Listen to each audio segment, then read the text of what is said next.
Cattle ranching was one of the first livelihoods for the early settlers in this area. There is water here, and the grazing was good.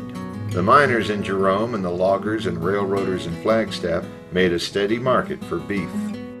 One of the earliest pioneers, Abraham James, ran cattle until his death in 1881. Frank Owenby had been a cattleman in Texas, and when he homesteaded land here in 1895, he brought his dairy herd with him from Flagstaff.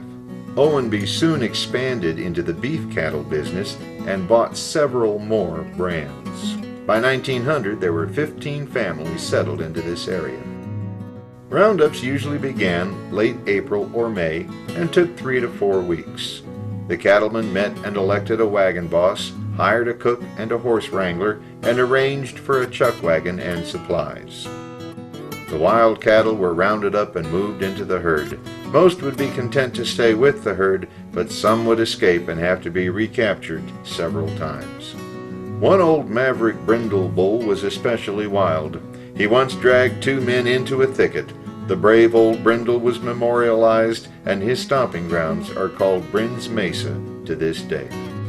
At night, the horses were restrained by soft hobble ropes made of grass or cotton that would not injure their front legs. Each cowboy had his own bedroll.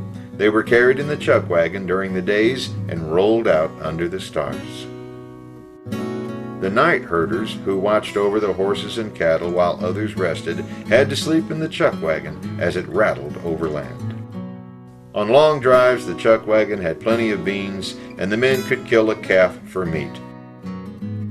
My grandfather, Henry Sherman, had 160 acres in this immediate area in 1884, and my great-grandfather, Samuel Loy, came in 1876, and they were all over the Verde Valley. Life was a lot easier back east about this time, but the people that settled here preferred the freedom and the openness. The cowboys' families moved with their herds between the summer and winter ranges.